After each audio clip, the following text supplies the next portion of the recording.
Alright, this is for the Instructables car audio challenge. I'm going to show you guys how to install a full car audio system. This is my GMC Sierra. Start over here in the front.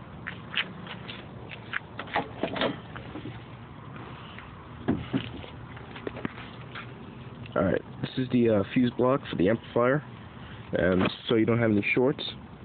Pretty much one side goes on the positive terminal of your battery, and this wire, which I'll get to later, goes to your amps. What I did was I did a big 3 upgrade, which is pretty much just upgrading all the wires to go to your battery. This is one of them. This is a ground that goes to the main chassis all the way over to the negative, and there's another wire on here that goes to your engine block for better ground. And the third wire is from the alternator positive terminal to the positive on your battery. Okay, so that's a big 3. Alright, so I'll get back to this wire.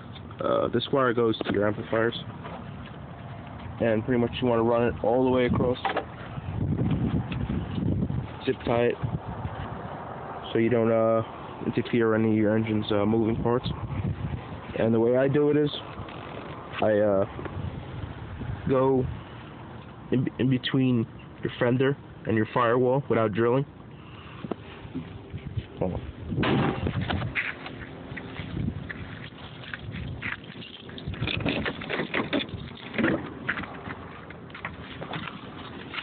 And it'll exit there, go down, and then you go into that gasket.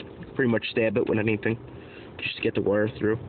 Then from there you take off your panel and go through your kick liner all the way across until you get to the back. Well, this would be a trunk in a normal car. This is a pickup truck.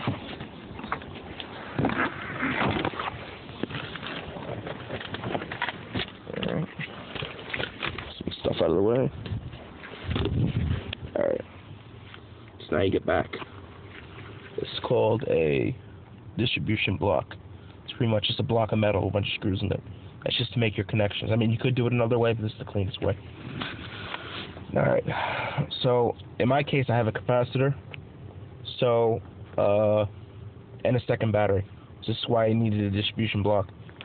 Alright, so one positive goes to the capacitor, and then another wire next to the red goes all the way up to the positive on your amp.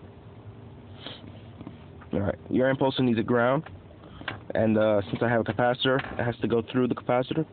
So the ground will go back down to the capacitor again, and then the black wire you see goes all the way to any ground in your car. So I just did a bolt on my seat.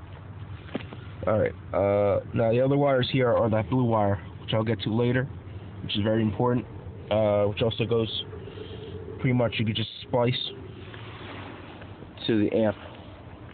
It's called a remote wire.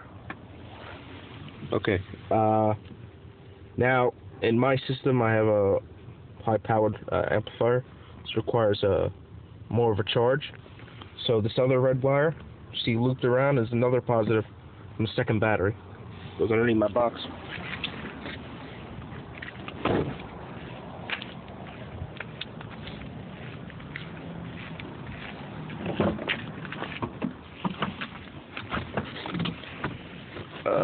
To my second battery, which is located here.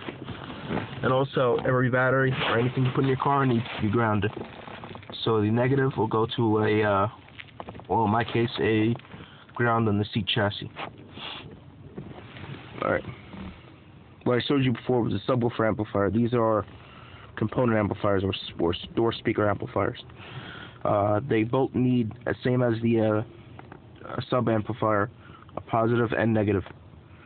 So what I did was, since this was closer than the other battery, I ran the positive off here, and the negative just came off the chassis, which is bolted off. With the positives and negatives. Now, if you see that blue wire, it does come over here, and does go to both amplifiers. That remote wire pretty much just tells the amps to turn on It's just a switch, 12-volt switch. So when you turn on your car, it'll tell all the amplifiers to go on. Now you can see these wires up here. These are RCAs. Pretty much just send the signal to tell your amplifier what to do. Like, they'll come from your head unit, and they'll tell the amplifier what sounds to make, pretty much music. So, in this case, we have 3 amplifiers, right? This subwoofer needs red and white, which is right and left signal, and which counts as one RCA. One RCA, they come in pairs. So this complete system only needs 3, which would be six of those RCAs, 6 little things. So what happens is 2 of them goes to that amplifier for the subwoofer, and the other 4 wind up here. Since I have 2 interior amps, I had to split one of them, which is here. But that usually people only have 1, so I'll just focus on this one. So see, all 4 of them come. This would be front left, front right, back left, back right. Okay, so now the amplifier knows which signal to send to which speaker, and then the last step on these is to run the speaker wires. Now the speaker wires connect to the amp. You'll see it'll indicate where to put them. Now these wires go to your speakers, because you will no longer be using your head unit for power. This will be your power source. So these speakers, like, I'll show you later too, because they're easier. Now this will go down into that panel and go up to my speaker here, and the other one will go down to that panel, go up to my speaker there. And those are coming off